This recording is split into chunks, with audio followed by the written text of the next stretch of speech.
c'est la suite du message Jésus, le centre commercial.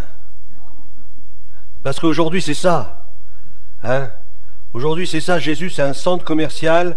Ça j'en veux pas. Mais on est tous dedans. On est tous dedans.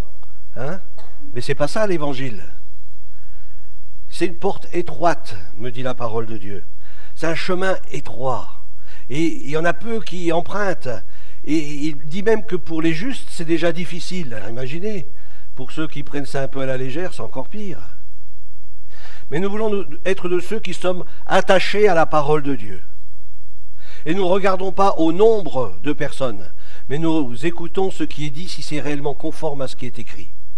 C'est ça qui est le plus important. 2 Corinthiens 2,17 nous dit « Car nous ne falsifions point la parole de Dieu. Nous ne falsifions point la parole de Dieu comme font plusieurs. » Vous imaginez qu'à l'époque déjà de l'apôtre Paul, il y avait déjà des contournements, des détournements.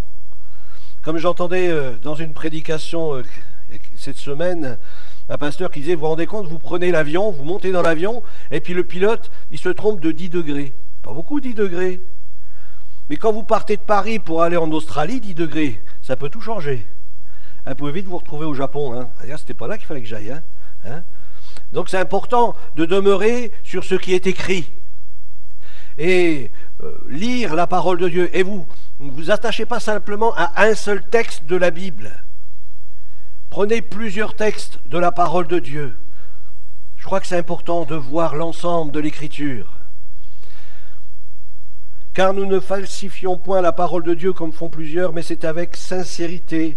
Mais c'est de la part de Dieu que nous parlons en Christ devant Dieu. Parce que vous savez, ceux qui prêchent la Bible, alors tous peut-être ne le savent pas, mais ils auront des comptes à rendre. Et ils seront même jugés plus sévèrement que les autres. Je crois que c'est important lorsque je prêche la parole, j'ai pas à désirer qu'on m'aime. Moi, ce que je veux, c'est annoncer le conseil de Dieu. Après, si vous m'aimez pas, c'est pas important. Pour moi, c'est pas grave. Le Seigneur, il m'aime, c'est le principal. Mais moi, l'important, c'est de vous annoncer tout le conseil de Dieu. Même si ça défrise chez certains, peu importe. L'important, c'est d'entendre la parole. Et puis, s'il y a des personnes que ça défrise, eh bien, prenez votre Bible et regardez ce qui est écrit. Suivez, c'est Jésus, l'Écriture, c'est lui qu'il faut suivre. C'est pas parce qu'il a une bonne tête ou il a un beau discours ou même, je dirais même plus loin, ou qu'il y a des signes, des miracles et des guérisons. Parce que ce n'est pas ça. C'est la parole de Dieu qu'il faut suivre, ce qui est écrit dans la parole de Dieu. Parce qu'il nous est dit qu'il y aura des miracles mensongers. J'ai entendu dire récemment aussi dans les prédications que j'entends, vous savez, la semaine je roule, donc je peux mettre des messages et puis j'écoute les messages en roulant, je m'arrête, je livre, je remonte dans mon bus et je mets la suite du message, etc. Et il y a un frère qui disait que dans certains milieux œcuméniques, charismatiques, des dons spirituels sont donnés, forcément, puisqu'ils disent recevoir le Saint-Esprit, et ces dons spirituels demandent d'adorer Marie. Vous croyez que c'est un don spirituel, ça? Ça, c'est terrible. C'est du mensonge. L'apôtre Paul a parlé aux gens de Galate en leur disant, si vous recevriez un autre Jésus, eh bien vous le recevriez bien, parce que vous êtes tellement large d'esprit, ou un autre esprit, ou un autre évangile. Et l'apôtre Paul dit, c'est pas qu'il y a d'autres évangiles ou d'autres Jésus, il n'y a qu'un seul Jésus, il n'y a qu'un seul évangile, mais vous le recevriez fort bien. L'église de Jésus-Christ, elle est comme le chemin, elle est étroite. Elle est étroite, bien sûr. Pour marcher dans le chemin de la vie, c'est pas un chemin large. Comprenez? C'est important d'être attaché à ce qui est écrit, avant tout. Dans 2 Corinthiens, chapitre 4, verset 2, il nous est dit, nous rejetons des choses honteuses qui se font en secret, nous n'avons point une conduite astucieuse. Aujourd'hui, il y a des astuces pour garder les gens dans les assemblées. Et non, c'est pas ça. Il faut demeurer ferme sur ce qui est écrit. Pas avoir un langage double. Et je sais qu'aujourd'hui c'est difficile. Même dans grande organisation évangélique d'aujourd'hui, je vous dis, c'est très difficile. Mais il faut tenir ferme. Il faut rester sur la parole de Dieu. Peu importe ce que les autres peuvent penser.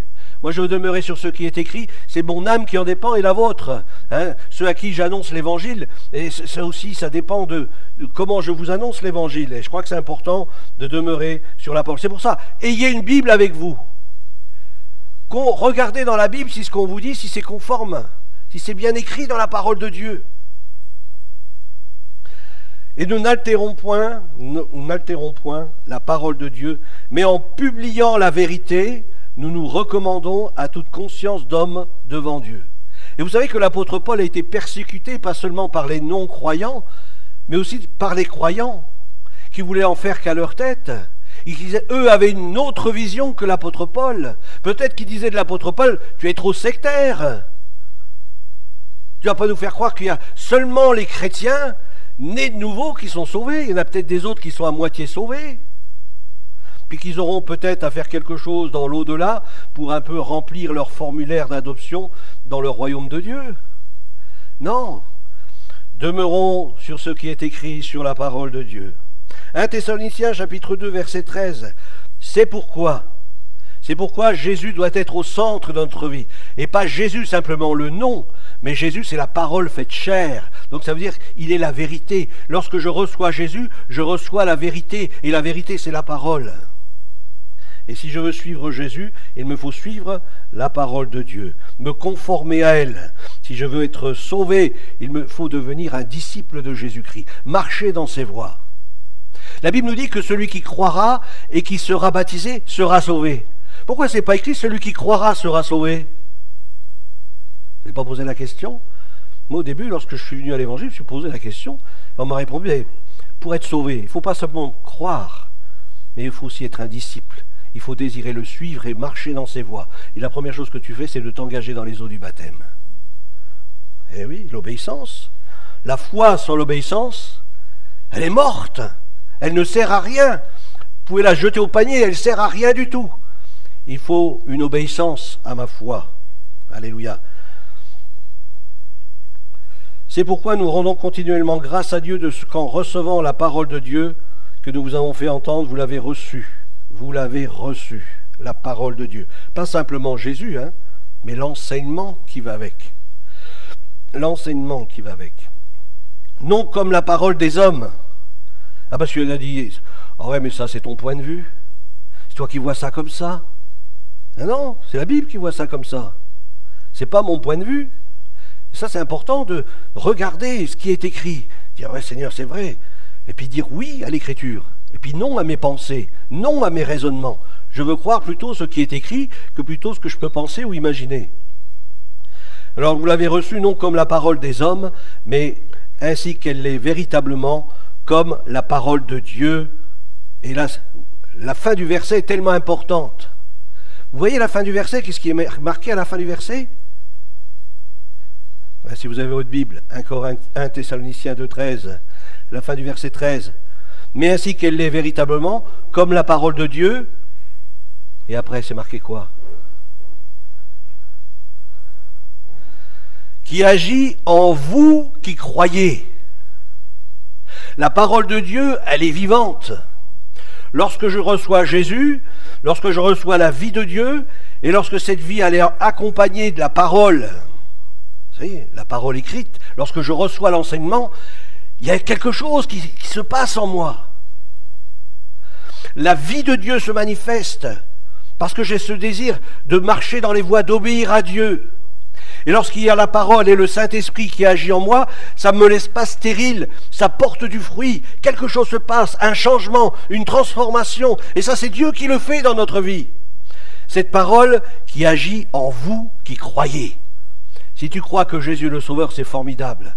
Mais si tu crois que la parole qui est sortie ou qui est Jésus, eh bien, elle te conduit dans la voie de la justice et de la sainteté, c'est encore plus formidable. Il te faut recevoir, accueillir, accepter la parole de Dieu, telle qu'elle est réellement, comme étant la parole de Dieu. Et là, elle va agir en nous. Vous savez, l'obéissance à l'Écriture, lorsque je suis né de nouveau, lorsque j'appartiens à Jésus-Christ, l'obéissance à l'Écriture produit du fruit dans nos vies. L'obéissance à l'Écriture produit quelque chose en nous. Elle opère en nous une transformation. Et on a besoin de laisser cette parole agir en nous. Vous savez, lorsque vous lisez la parole de Dieu, elle a un impact dans votre vie. Lorsque vous la méditez, lorsque vous l'accueillez. 2 Timothée chapitre 1, verset 4, verset 1er. 2 Timothée 4, 1. Je t'en conjure. Oh, l'apôtre Paul qui dit ça à Timothée. Je t'en conjure. Oh, vous imaginez? Je t'en conjure. C'est comme si c'était quelque chose comme un ordre. Timothée, tu ne peux pas faire autrement, c'est comme ça. Je t'en conjure, devant Dieu et devant Jésus-Christ. Ben c'est quelque chose t'imagines une parole comme ça. Je t'en conjure devant Dieu et devant Jésus-Christ qui doit juger les vivants et les morts. Il sort tout un... Et au nom de son apparition et de son royaume, je t'en conjure, Timothée. Prêche la parole. Prêche la parole. Insiste en toute occasion, favorable ou non. Reprends. Waouh, on n'aime pas être repris. Hein. Censure. On n'aime pas être censuré non plus. On pourrait dire, ah, mais c'est dur ça. C'est qui va aller dans une église comme ça? Hein, qui c'est qui va aller? Oh non, moi j'aime bien aller dans une église, qu'on prenne soin de moi, qu'on me dise que je suis beau, que je suis gentil. Moi j'aime bien être dans une église comme ça. Mais si le pasteur commence à me dire, ben non, ça c'est péché. Ça, mon frère, il ne faut pas que tu ailles. Oh. Si on n'a plus le droit de faire ce qu'on a envie de faire, hein? Se conformer à l'écriture, se conformer à la parole de Dieu. Ben, je sais pas, ça me paraît simple. Si on veut être chrétien, disciple de Jésus-Christ, je conforme ma vie à ce qui est écrit, point barre. Et puis je ne me pose même pas d'autres questions que celle-ci, que ces questions-là, que celle-là, quoi. Alors il dit, prêche la parole, insiste en toute occasion, favorable ou non, reprend, censure, exhorte avec toute douceur et en instruisant, car il viendra des temps. Et là on est en plein dedans. Et là on est en plein dedans. Et je vous assure que c'est la vérité. On est en plein dedans. Il y a des choses qui se passent, bon, j'y crois même pas, tellement que on est en plein dedans. Car il viendra un temps où les hommes ne supporteront pas la saine doctrine, mais ayant la démangeaison d'entendre des choses agréables. Mais il n'est pas parlé à des païens. Hein. Ah, c'est pas pour des païens, la parole là. Hein. C'est pour des chrétiens, des gens qui sont dans l'église. La démangeaison d'entendre des choses agréables. Ah, tu peux faire tout ce que tu veux, de toute façon tu es sauvé pour l'éternité. C'est agréable. Bien, c'est une des plus grandes églises du monde. Le pasteur verrait ce qu'il prêche. Et combien d'autres comme ça. Ils se donneront une foule de docteurs. C'est-à-dire qu'il y a plusieurs enseignants. Ben toi tu me plais, lui non. Ah, lui me plaît bien aussi. Alors je prends un petit peu de lui, celui-là non, un petit peu de lui, et je fais ma petite bouillie, là, ma petite soupe. Vous vous rendez compte? Et ça veut dire qu'on écoute l'homme plutôt que la parole de Dieu, plutôt ce qui est écrit. Je comprends qu'il y a plusieurs Bibles, dans le sens où il y a plusieurs traductions. Mais rien n'empêche de prendre plusieurs traductions et puis réfléchir. Dire, qu'est-ce qui est juste, Seigneur, montre-moi. Et moi, je crois que le Saint-Esprit nous enseigne. Si réellement nous sommes le temple du Saint-Esprit, le Saint-Esprit qui est en nous, il nous enseigne, il nous parle. Et nous dit comment nous conformer. Si c'est juste ou si ça ne l'est pas. Mais ayant la démangeaison d'entendre des choses agréables, ils se donneront une foule de docteurs selon leurs propres désirs. Ils détourneront l'oreille de la vérité. Mais ça veut dire qu'ils l'avaient l'oreille vers la vérité. Ils l'avaient jusqu'à un moment donné, ils se sont dit, ah non mais là t'abuses. Et puis là, hop, ils détournent l'oreille de la vérité. Alors pourquoi détourner l'oreille de la vérité? Bien pour se tourner vers les fables. C'est-à-dire le mensonge, tout simplement. Pour se tourner vers les fables. Mais toi, oh Timothée, ça devait être quelque chose quand même de terrible dans le cœur de l'apôtre Paul. Vous imaginez Timothée, on pourrait dire c'est son enfant spirituel. Hein, il lui a enseigné, il l'a accompagné, et Timothée l'a accompagné aussi dans le travail missionnaire, etc. De voir tout ce qui se passe. Et puis c'était pas encore aujourd'hui. L'apôtre Paul, il viendrait aujourd'hui, je pense que... Hein, il se dirait, mais... Nous sommes à des années-lumière de ce que j'ai prêché il y a bien des années en arrière. Hein? Donc c'est important de garder dans notre cœur de rester attaché à la parole de Dieu. Mais toi, Timothée, sois sobre en toutes choses, supporte les souffrances. Parce qu'il y a de l'opposition, il ne faut pas avoir peur de l'opposition. Celui qui est en nous est plus grand. Et peu importe si on est lapidé, si on est chassé des assemblées parce qu'on prêche la vérité, peu importe. Peu importe. Il vaut mieux demeurer dans la vérité. Il vaut mieux demeurer dans ce qui est écrit. Fais l'œuvre d'un évangéliste, remplis bien ton ministère.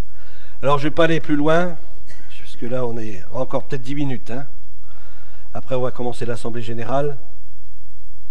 J'ai pris un exemple par rapport au thème « Jésus le centre ». Et puis, en méditant sur ce thème-là, le Seigneur m'a montré 2 églises de l'Apocalypse. L'église de Philadelphie et l'église de Laodicée, qui sont exactement les 2 églises d'aujourd'hui qu'il y a dans le monde aujourd'hui. Et ça me fait penser aux vierges folles et aux vierges sages. Vous vous rendez compte, c'est incroyable comment le parallèle est facile et flagrant. Vous savez ce que ça veut dire, Philadelphie, l'église de Philadelphie? L'amour fraternel. L'amour fraternel. Mais pas l'amour fraternel basique, mais un véritable amour fraternel, un amour pour les frères, un amour pour les sœurs. C'est ce que nous voulons vivre ici. Un vrai amour fraternel. Amour pour les frères, amour pour les sœurs. Hein? Et vous savez ce que ça veut dire, Laodicée? Le choix du peuple. Le choix du peuple. Vous savez que dans certaines églises, quand il y a des assemblées générales, comme là on va faire une assemblée générale, si le pasteur il vous plaît pas parce qu'il est trop dur, on peut le changer. Alors le peuple il vote, dit lui dehors. Je sais, j'étais dans une église avant où ça se passait comme ça, le serviteur de Dieu était très bien, mais son message, eh bien, il était un peu caustique. Enfin, pour certains. Et puis ils ont voté, puis ils ont mis dehors. Alors après, ils ont élu eux-mêmes un autre pasteur selon leur désir. Eh oui, parce qu'on leur représente quelques-uns, faites le choix. Voilà, celui-là ça va? Non, pas celui-là. Celui-là ça va? Ah, peut-être ça pourrait peut-être aller. On fait une petite tentative pendant quelques temps, et puis si ça va, ben voilà, hop, on signe. C'est comme ça, hein. Aujourd'hui, c'est comme ça dans beaucoup d'endroits, hein, où c'est le peuple qui choisit. Dans l'Apocalypse, chapitre 3, verset 7, donc l'église de Philadelphie, encore 10 minutes, hein, et puis on passera à l'Assemblée Générale. Apocalypse 3, verset 7, écrit à l'ange de Philadelphie, qui veut dire amitié, amour fraternel, quelque chose de vrai et d'authentique. Voici ce que dit le saint, le véritable, il n'y en a pas d'autre. Il est le saint, le juste, alléluia.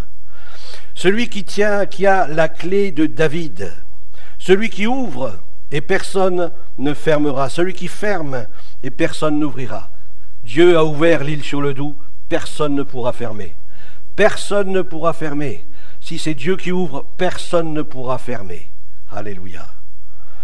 Je connais tes œuvres. Seigneur nous parle ce matin. Je connais tes œuvres. Voici parce que tu as peu de puissance. C'est vrai, on ne voit pas les malades guéris tous les jours ici. Hein. On ne voit pas des gens baptisés du Saint-Esprit aussi tous les jours. Mais ça arrive qu'il y a des gens qui sont guéris. Ça arrive aussi que des gens sont baptisés du Saint-Esprit. Mais c'est vrai, il y a peu de puissance. Alors quelque part, on peut s'identifier à cette église de Philadelphie. Non, qu'est-ce que vous en pensez? Enfin, moi, oui. Hein. Que tu as gardé ma parole. Que tu as gardé ma parole. Pas que tu as gardé sur la façade de l'église Jésus sauve. Hein. Non, non. Ça, c'est de la pub. Mais dans ton cœur, gardez la parole de Dieu. Parce que tu as gardé. Et c'est ce que le Seigneur dit. Hein. C'est ce que le Seigneur voit. Tu as gardé ma parole. Il ne voit pas autre chose. Hein. Il ne voit pas tout le fatras qu'il y a autour. Lui, ce qu'il voit, c'est l'essentiel. Ma parole est au fond de ton cœur. Ma parole est en toi. Tu as accepté ma parole. Tu vis selon l'enseignement de ma parole. Puisque tu as gardé ma parole et que tu n'as pas renié mon nom. Parce que vous savez que si... Bon, j'ai peut-être été un peu dur là. Hein, mais si vous ne gardez pas la parole de Dieu, c'est comme si vous reniez le Seigneur. Si vous n'acceptez pas la parole de Dieu telle qu'elle est, ça veut dire que vous le reniez. Et qu'est-ce qui fait le Seigneur? Celui qui est infidèle, il demeure fidèle, mais celui qui le renie, il dit que Dieu le reniera. Et à la fin, c'est ma parole qui vous jugera. Paf! Oh Seigneur, t'es dur. Ben oui, mais Dieu est juste. Dieu est juste. C'est important de lire la Bible. Puis là, on n'a pas lu beaucoup, quelques versets. Mais c'est important de lire l'Écriture. Et puis de dire, Seigneur, mais qu'est-ce que tu veux dire par là? Parce que tu n'as pas renié mon nom. Ben oui, tu as gardé ma parole, donc tu n'as pas renié mon nom. Mais si tu ne gardes pas ma parole, tu dis, oh bah ça c'est bon, oh bah ça c'était pour les Corinthiens, ça c'était pour les Thessaloniciens. Ben, mais fin de compte, il n'y a plus rien, il n'y a plus que les 4 évangiles formidables. Ça simplifie, et encore les 4, on peut en faire qu'un. On peut faire un, on prend un petit peu de chaque, et puis hop, on fait un évangile fini. Et puis on base notre vie chrétienne sur ça. Mais ce n'est pas ça que Dieu demande. Le Seigneur nous dit, toute la parole, il n'y a pas un seul iota, une seule lettre qui passera, car tout s'accomplira. Alléluia. On ne peut pas. Et la Bible nous dit aussi, vous savez, à la fin de l'Apocalypse, celui qui change ou qui enlève, Dieu le retranchera. Donc c'est important d'accepter toute la parole de Dieu telle qu'elle est, et puis de la méditer, réfléchir, etc. Tu n'as pas renié mon nom, j'ai mis devant toi une porte ouverte que personne ne peut fermer. Ça c'est formidable. Celui qui a la parole de Dieu dans son cœur, qui laisse vivre en lui la parole de Dieu, qui demeure fidèle au Seigneur, devant lui, la Bible dit, il y a une porte qui est ouverte. Il y a une porte, la porte de la grâce, la porte de la bénédiction, la porte de l'abondance, la porte de l'amour de Dieu, la porte de la guerre. Une porte est ouverte. C'est-à-dire que tout s'ouvre. Fais de l'Éternel tes délices et il te donnera ce que ton cœur désire. La porte est ouverte parce que tu as choisi de faire de l'Éternel tes délices, parce que tu as choisi de garder sa parole. Alléluia. Ça c'est beau de savoir ça, que personne ne peut fermer. Personne. Voici, je te donne de ceux de la synagogue de Satan qui se disent juifs, et vous savez qui sont les vrais juifs. Vous savez pas? C'est qui les vrais juifs? Ceux qui ont la circoncision du cœur. Ceux qui ont la circoncision du cœur. Mais il y en a des faux. Des faux. Il y en a des faux. C'est-à-dire qu'ils n'ont pas le cœur circoncis. Ça veut dire quoi, à votre avis, circoncis? Mis à part, ouais. Sanctifié, mis à part. Mais pour être sanctifié, mis à part, il faut être né de nouveau. C'est-à-dire qu'il n'y a pas la marque de la nouvelle naissance dans leur vie. Est-ce qu'il y a la marque de la nouvelle naissance? C'est ça qu'il faut, la marque de la nouvelle naissance. Peu importe ton étiquette, mais est-ce que tu es réellement né de nouveau? Si tu es né de nouveau, tu t'éloignes du mensonge et tu viens à la vérité. Amen. Amen. Et qui ne le sont pas, qui mentent, voici je les ferai venir se prosterner à tes pieds et connaître que je t'ai aimé. Et pourquoi Jésus a aimé les gens de Philadelphie? Parce qu'ils ont gardé sa parole. Parce qu'ils n'ont pas renié son nom. Vous savez, l'amour de Jésus envers son peuple dépend aussi de ça. C'est d'accepter, d'accueillir, de garder la parole de Dieu. Et on est précieux à ses yeux. On devient précieux à ses yeux. Je t'ai aimé, parce que tu as gardé ma parole. Et il le dit ensuite, parce que tu as gardé la parole de la persévérance en moi. Je te garderai aussi à l'heure de la tentation qui va venir sur le monde entier pour éprouver les habitants de la terre. Vous savez ce que c'est? L'heure de la tentation. J'ai regardé ce que ça voulait dire dans le grec. Ça nous parle de l'épreuve. La Bible dit qu'à un moment donné, dans le monde, il va y avoir une épreuve terrible. La Bible appelle cela, je vais être un peu plus clair, la grande tribulation. Là, on vit des tribulations, il y a des choses depuis la mort de Jésus sur le bois de la croix, on vit les derniers temps. On vit les derniers temps. Mais la grande tribulation, ça vient vers la fin. Là, on vit des tribulations, mais après, il y a la grande tribulation. Et là, le texte, il nous dit simplement, je te garderai aussi à l'heure de cette grande tribulation qui va venir sur le monde entier pour éprouver les habitants de la terre. Et même là, au travers de cette grande tribulation, ils maudiront Dieu. Ils lèveront le poing contre Dieu. C'est écrit, C'est écrit. Alors, cette parole, Elle me dit quoi? Elle me dit qu'avant que cette grande tribulation vienne s'abattre sur le monde, eh bien je te prendrai avec moi. Je te prendrai avec moi. Je viendrai te chercher. Ça nous parle de l'enlèvement de l'Église. Et c'est important, si tu gardes la parole de Dieu, si tu marches dans cette intimité avec lui, mais tu ne seras pas une vierge folle, tu seras une vierge sage, parce que tu as su ce qui était important aux yeux de Dieu. Et ce qui est important aux yeux de Dieu, c'est pas qu'il y ait toutes sortes de choses qui se passent, c'est que tu gardes sa parole au fond de ton cœur, que tu gardes cette parole vivante. Je viens bientôt, dit le Seigneur. Vous savez, ça se relie les choses, hein. Le verset juste avant, je te garderai aussi de l'heure de la grande tribulation, de la tentation qui va venir. Je viens bientôt. Et quand je vous parle de l'enlèvement, je n'ai pas extrapolé ce qui est écrit, hein, parce qu'il le dit tout de suite derrière, je viens bientôt. Je viens te chercher. Retiens ce que tu as, parce que c'est suffisant. Retiens ce que tu as, c'est suffisant. Si tu as l'amour pour ma parole, si tu demeures attaché à ma parole, mais à tout ce qui est écrit, hein, à tout ce qui est écrit, c'est-à-dire la parole me dit d'aller prêcher la bonne nouvelle, ça fait partie, hein, c'est dedans, c'est dans la parole. Je ne prends pas simplement ce qui m'arrange, mais je prends aussi tout ce qui est écrit. Je viens bientôt, retiens ce que tu as, afin que personne ne prenne ta couronne. Ah ouais, vous savez, Dieu a des promesses pour chacun d'entre nous, mais on peut passer à côté des promesses de Dieu, des choses de Dieu, et c'est un autre qui prend la place. On laisse la chaise vide, et un autre prend la place. C'est compliqué, hein, peut-être à réfléchir sur le sujet. Mais si je ne prends pas ma place dans le royaume de Dieu, que je ne m'associe pas en Christ, que je prends place en lui, eh bien un autre prendra la place. Un autre prendra la place.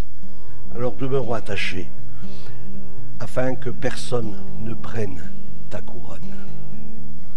Celui qui vaincra, je ferai de lui une colonne. Une colonne. Waouh! Une colonne. C'est solide, une colonne. Vous savez, l'Église, c'est la colonne et l'appui de la vérité. Alors que chacun d'entre nous puissions être une colonne. Colonne, appui de la vérité. Une colonne dans le temple de mon Dieu, il n'en sortira plus. J'écrirai sur lui le nom de mon Dieu. Waouh! J'écrirai sur lui. J'écrirai sur lui le nom de mon Dieu. Moi, je préfère celui-là que le 666. Enfin, je ne sais pas ce que vous en pensez, mais moi, je préfère avoir le nom de mon Dieu inscrit sur moi. Alléluia. Le nom de mon Dieu. Et le nom de la ville de mon Dieu. Shalom, Jérusalem. De la nouvelle Jérusalem qui est dans le ciel. C'est celle-là, notre cité. C'est pas celle qui est là-bas, hein. C'est celle qui est là-haut. C'est là ma cité. La nouvelle Jérusalem. Elle est pour les enfants de Dieu, les enfants du royaume, qui descend du ciel d'auprès de mon Dieu. Et mon nom nouveau, waouh, mon nom nouveau. Que celui qui a des oreilles pour entendre, entende ce que l'Esprit dit aux églises. Amen. Bon, on va arrêter là. Mais tant pis, je ferai la suite plus tard. Voilà, on verra l'église de Laodicée la prochaine fois. Alléluia. Seigneur notre Dieu, notre Père, je te bénirai, te remercier pour ta parole qui est la vérité.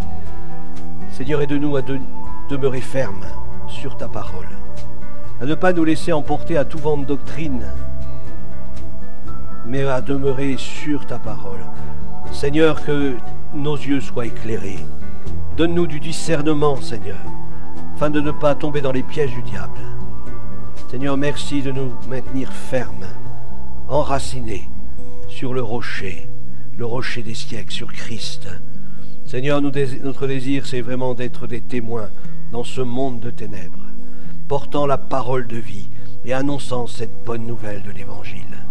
Seigneur, sers-toi de nous, et même si nous avons peu de puissance, Seigneur, que ta puissance encore puisse se manifester d'une manière glorieuse au travers de chacun d'entre nous. Seigneur, sauve, libère, guéris, délivre.